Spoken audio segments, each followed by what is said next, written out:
If you click this video, you probably set the goal of trying to lose some body fat this year. This is a goal I've been able to achieve year after year, and it's not even a goal for me anymore, it's a way of life. However, if you watch any health and fitness content at all, you probably know that most diets and strategies fail. According to recent research done by the National Weight Control Registry, only 20% of people that lose weight sustain their progress after a year. They even did a follow-up study 6 years after The Biggest Loser where they all followed a very calorie-restricted diet, and only 1 out of the 14 participants kept the weight off. The rest regained various amounts of weight, averaging around 100 pounds, and 4 of the 14 participants regained all the weight that they tried so hard to lose. So what this shows us is that many people not just fail to lose the body fat in the short term, but to maintain that weight loss over the long term in a way that actually works for their busy lifestyle. This seems to be a big issue for many of you men that struggle with belly fat and overall body fat, trying to lose it sustainably while managing your busy career. The good news is that there really is an easier way to do this without counting or restricting calories,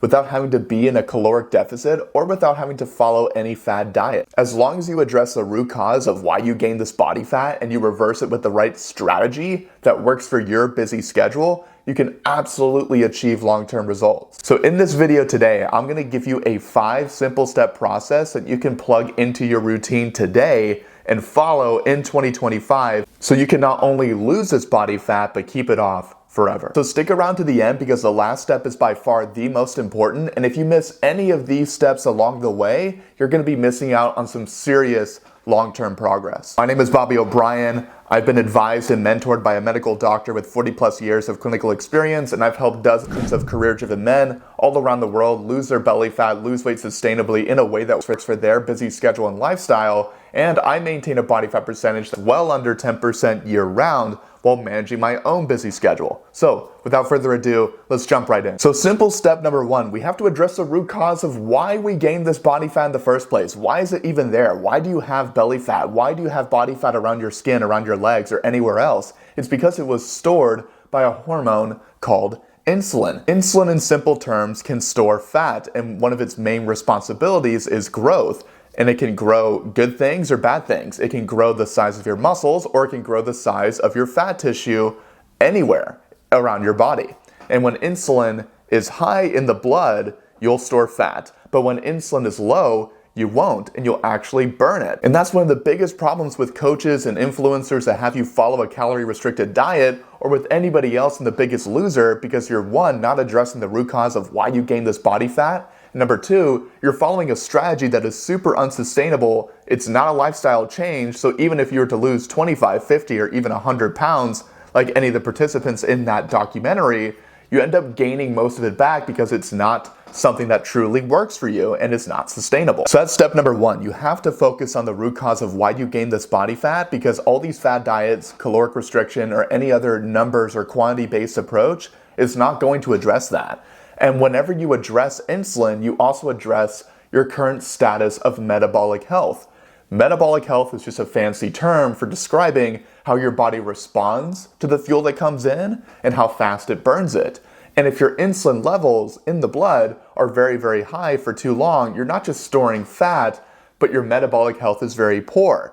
So the higher your insulin levels are in the blood and the longer it stays elevated for, it's not just more likely for you to store more body fat, but it's also more than likely that your status of metabolic health is poor. So that basically means the way that you respond to any sort of fuel that comes in and how fast you burn it is going to be poor as well. And the more weight that you're looking to lose, the more you're suffering from this, the more you're most likely suffering from elevated insulin levels, and then it's more than likely that your metabolic health is in a bad spot. So someone who's looking to lose just 25 pounds compared to somebody who's looking to lose 50 plus, they're both looking to lose weight, but the person that's looking to lose more is suffering from this much more than the person that's just looking to lose 25.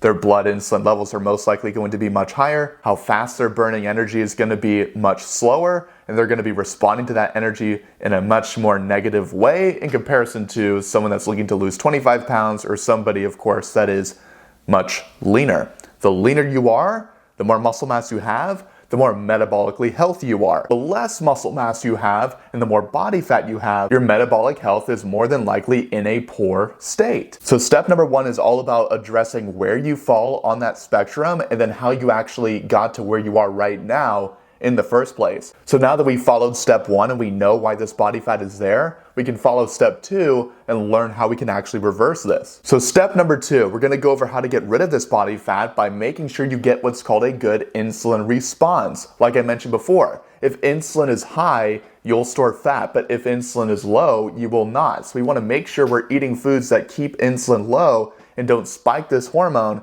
and especially don't keep it elevated for far too long. So we're gonna go over all the foods first that will put you in a position to spike insulin and keep it elevated. Any sort of processed carbs, any sort of processed sugar, any sort of food in a box that has a barcode or a paragraph of ingredients. There's even been some cross-sectional research to show that seed oils, they may even be stored as fat. So safflower oil, sunflower oil, canola oil, all these vegetable oils, these polyunsaturated fats, can be fattening as well, and they certainly can induce inflammation, brain fog, and many other negative health side effects as well. And now we want to go over all the foods that will help you regulate insulin and keep it low. This is going to be full fat animal foods such as ribeyes, ground beef, any sort of full fat fish like salmon or mackerel, right?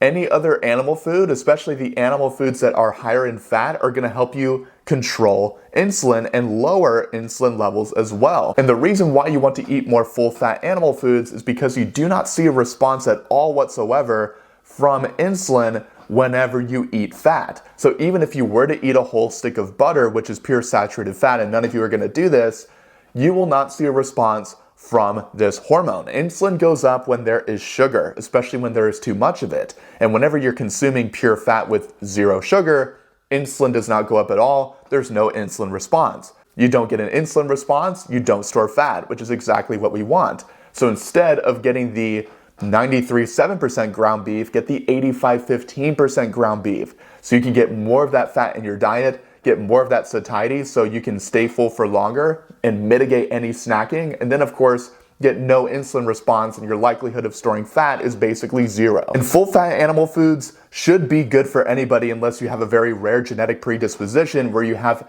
a very difficult time breaking down fat or whatever it may be. But for the overwhelming majority of people, pretty much anyone outside of those rare cases can get away with eating more of those full fat animal foods without dealing with any negative health side effects. So keep in mind, nothing is universal, and this is certainly true at this point. The only macronutrient out of the three, fat, protein, and carbs, that you would want to control to some degree based on this approach is going to be your carb intake. And it's going to be different for everybody. So coming back to the spectrum that we were talking about before, whether you're looking to lose less than 10 pounds or more than 75, depending on where you fall within that range, that's going to dictate how metabolically healthy you are, how fast you're burning energy, and how you're responding to it. So if somebody's looking to lose more than 50 pounds and they're not as metabolically healthy, they're not going to respond to carbohydrates as well, because you do see a response from insulin when you consume carbs, even from a natural source. And it's all about controlling this hormone when it comes to losing more in the way of body fat. So to start, if somebody is in that state, we want to control insulin first, regulate it with somewhat of a lower carb intake in comparison to somebody that is much leaner. And then as they get more and more lean, as they lose more and more body fat, then we can start to reintroduce carbs into their diet and slowly scale it up. But we don't want to do that to somebody right away when they're not as metabolically healthy as they should be. The perfect example of this is my client Chris, who I worked with last year, who started at 236 and he wanted to get down into the 180s. Now I couldn't just all of a sudden immediately when he was at 236 get him at a carb intake of 400 grams per day and have him eating a lot of animal foods, because at the time he wasn't very active. He didn't have as much muscle mass as he does now, of course. So because of that, we needed to make sure that we kept Chris's carbohydrate notch somewhat low and then slowly increased his carbohydrate intake as he lost more and more body fat. This is why nothing is universal, because everyone's gonna have to follow a different strategy depending on where you fall on the spectrum, how much weight you're looking to lose, because that's going to judge how healthy your metabolism truly is. Because once again, if I would have just started Chris off with a diet that somebody would have been following to lose 20 pounds, he probably wouldn't have seen the same sustainable results. So that's why the key is finding the right strategy that's going to work for you and your busy schedule as well, because if you don't, you'll crash and burn and you won't want to try another strategy again in the future because you'll be discouraged. And Chris was a very busy HVAC technician, so it was very important for him to follow a strategy that was going to work for his schedule as well and be adaptable no matter where he went, because he was always on the go. So that's why all these little things play a huge role when it comes to finding your own sustainable plan. So if you're already interested in how I can customize a plan for you going into 2025, there's going to be a form that you can fill out on the top of the video description below, and you can apply to work with me one-on-one, and I'll see if I can help. The third step for you is to find a sustainable and effective workout routine that's going to help you boost your muscle mass so you can boost your metabolism. That's why it's super important to have a heavy emphasis on weight training versus cardio, because just running on the treadmill aimlessly and not picking up any weights is not going to put you in a position to boost your muscle mass. You're not breaking down your muscles and forcing them to grow. You're just moving with your own body weight. And yes, it's great for your endurance, it's great for your heart rate, but when you're trying to lose body fat, the main reason why you go to the gym is to boost your metabolism. So even just a push-pull leg split is going to be perfectly fine for you. Starting off with a compound lift, which is a lift where you're targeting multiple muscle groups at one time, and then targeting the additional muscle groups that you did not hit after that, and then you're good. So with a push day, for example, you start off with a compound lift like an incline dumbbell bench press, and then you hit all the other different muscle groups you did not hit with that first lift, such as a cable crossover to isolate the chest some more, maybe some lateral raises, or a rear delt fly to hit the rest of the muscles around the shoulder. So it's very important for you to go into the gym with that mindset. I am here because I need to boost my metabolism and just get more of the benefits that are already there with my diet, because the diet is the foundation of all of this. A workout routine cannot replace a bad diet. So once again, keep in mind, if you don't follow those first two steps, the third step that you're following right now is not going to work. So you want to go into the gym with a mindset that you're there to boost your metabolism, and you just want to target each muscle group each week. Push-pull legs, a bro split that's split up into 4, a 5-day split. Whichever one works best for your busy schedule, as long as you're targeting each muscle group each week, that's all that matters. And with Steve, we just did 4 workouts per week, 30 minutes each, with the same exact simplistic system, and he started at 244. He lost 30 pounds in 2 months, most of it being before his wedding, and lost all his belly fat as well. He followed the exact same approach with his diet and completed all of his workouts. He was very consistent, and the reason why he was consistent is because he was following a workout routine that worked for his busy schedule. It was sustainable, and it wasn't too complicated. It wasn't like any circuit training. It wasn't anything super intense that he may have not liked and would not be able to stick with. It worked perfectly for him and his schedule, and he went in with the right mindset, knowing that he was there to boost his metabolism, and he certainly did. He's now eating more food and losing more in the way of body fat than he ever has. And in case you don't believe me, here's a video of Steve actually talking about how he's doing it. Very dramatic. Like in less than 2 weeks, it was like 12 pounds. And I didn't feel like I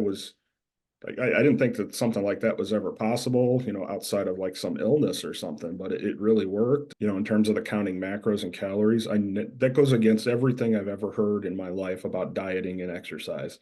I'm telling you, I don't count any calories. I don't count any macros, definitely protein focused, but Bobby tells you the right things, what you're allowed to eat in small portions, what you shouldn't touch, and what you should touch. And, 6 months later, I'm eating more food than I ever thought I would imagine doing, and it's not moving the scale or the body fat in the wrong direction. It's moving it in the right direction. And if that seems impossible, I'm here to tell you it's not. And that's what's so cool about addressing the root cause of why you gain this body fat. Because if you have a well dialed in weight training routine as well, you can continue to boost your muscle mass and boost your metabolism and eat more of the foods that are serving you well and not spiking insulin, and still lose more and more weight.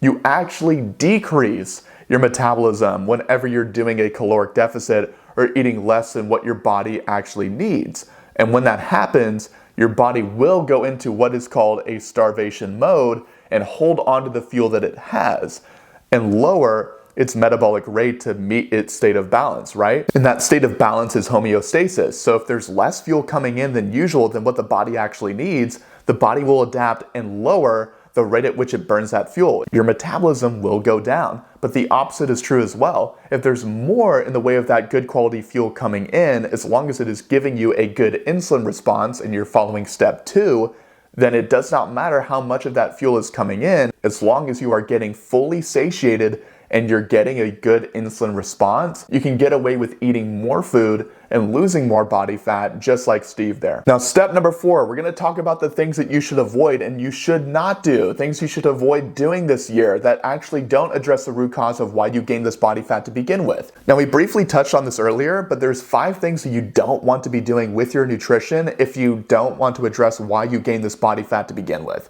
right? Counting and restricting calories. Following a caloric deficit where you're controlling your calories and making sure you're burning more than what you're taking in. You're controlling calories to do that. Counting macros, portion control, or weighing your food. All these things here are not going to address the root cause of why you gain this body fat. They're going to be super unsustainable, and you're going to be wasting your time. And all these approaches follow under the same paradigm where you're just controlling the quantity of your food. Because many people that advocate for these things are trying to tell you that it's just simple math and it's just about the amount of food that you're eating, the amount of calories, the amount of food that's on your plate, when really it's what's being done with that food and what's being done with those calories once you actually eat them. The hormonal instructions of 500 calories of a brownie is far more important than the 500 calories of that brownie alone. So if I were to get 500 calories of a brownie and 500 calories of a ribeye, you cannot tell me that those 2 foods are equally as fattening because they have the same number of calories. One has a paragraph of ingredients and the other is a ribeye, a full fat animal food with one single ingredient. One will give you a horrible insulin response and it will most likely stay elevated, especially if your metabolic health is not on point, and the other food is not going to spike insulin and keep it elevated, and it's going to fully satiate you, and it's full of very healthy nutrients that you can actually absorb and use. So those are steps and those are points that many people miss whenever they're just focused on the quantity of their food. So they not only make it super unsustainable for them because it's really hard to control portions and count calories, but they're not even addressing the root cause of why they gained this body fat to begin with, and they're just wasting your time. Plus, many of you guys are super busy, like Chris, who's an HVAC technician, and Steve, who's a network engineer, like we talked about earlier. Those guys are really busy, and they don't have time to waste on their phone on MyFitnessPal counting and restricting calories. If you are a busy guy, you don't have time to waste. You want to focus on the root cause of why this body fat is there and reverse it with the right strategy that works for your schedule. That's it. And all 5 of those approaches are not going to help you do that. Now, with the exercise side of things, it's really going to be anything that is just super heavy on cardio. Now, like I mentioned earlier, cardio is super beneficial for raising your heart rate and improving your endurance. But if you're not boosting your muscle mass, you are not boosting your metabolism, which is the only reason why you go to the gym to begin with. So doing a whole bunch of HIIT cardio on the treadmill every single time you go to the gym, or doing some circuit training with no weights, anything that is super cardio based on the bike, on the treadmill, or on the opposite side of the gym from where all the weights are, that's the side of the gym where you're going to be wasting a whole lot of your time because you're not going to be getting the main benefit that you want from your workouts when it comes to losing fat, which is boosting your muscle mass and boosting your metabolism. So the big takeaways that you can take from step 4 is to ignore any sort of quantity or numbers-based approach and make weight training the main priority of your workout routine. Not completely exclude cardio, but just not make it the main focus. Now, the 5th and final step, the step that all of you have been waiting for, by far the most important step that you cannot skip, because if you were to listen to everything that I just told you and you didn't follow this one, it's going to mean absolutely nothing. And that is your mindset. Success is 80% mental and 20% strategy. Yes, we want to make sure that you find a sustainable plan. We want to make sure this actually works for you and your busy schedule. We don't want this to feel like torture, but at the same time, you are going to have to make some level of sacrifices. But if the things that you are sacrificing are things that don't work for you anyway, those things aren't even sacrifices to begin with, right? If you're sacrificing foods that aren't serving you then that's a sacrifice worth making. But if you're sacrificing time, energy, and worst of all, your health, those are sacrifices that aren't worth making at all if you're following the wrong strategy that is not sustainable, or if you're not following a strategy at all whatsoever. And to be honest, the term sustainable is a buzzword now. Yes, it is absolutely important for you to find a sustainable plan, but at the same time, you want to sacrifice the things that need to be sacrificed in order for you to get the health and the body that you want. Any sort of success that you've seen anybody achieve, whether it be with their health, their fitness, their business, their relationships, whatever example you want to use, any of that success or anything that is worth achieving in life did not come without sacrifices. And there's going to be times where you have to do things that you hate like you love them, as Mike Tyson says. You have to do some weight training. You have to do some things that you don't like to do. You have to cut out some processed food that you've been eating consistently for maybe a couple of months now. Those are sacrifices that are worth making, but the sacrifices that are not worth making at all is your time, wasting time on the wrong approach, your energy levels constantly crashing throughout the day because your diet sucks and then your sleep sucks as well, and then that causes you to be moody, then that causes you to perform negatively at work, and then it has this negative cascade because of your own habits that you weren't willing to sacrifice in order to get to the higher level version of yourself that you know you can be. So I want you to ask yourself if finding something sustainable really is the problem, or if your mindset and your discipline is off. Because if you have little to no commitment, it does not matter how easy this strategy is, the strategy is not going to work if you're not going to work either. And trust me, there's times where I don't want to work out. There's weekends where I'm super tempted to go off of my diet. I'm super tempted to have a drink, but then I think back and I dream of the highest level version of me that I want to become, and then I just ignore it. Then I make that sacrifice, and then I follow my own advice that I'm giving to you right now, which is sacrificing the things that are worth sacrificing in order for me to get to where I want to go. But I'm not going to sacrifice my own health just so I can enjoy some short-term benefits that are not going to be fulfilling at all whatsoever and are going to leave me feeling disappointed, unfulfilled, and quite honestly unhappy. And if you want to be happy, you want to be someone that's truly fulfilled, enjoying life, those are some of the positive and negative sacrifices that you need to reflect on, especially whenever you're going to be facing a temptation to go out drinking with your friends on the weekend, or if your coworkers bring in some processed food.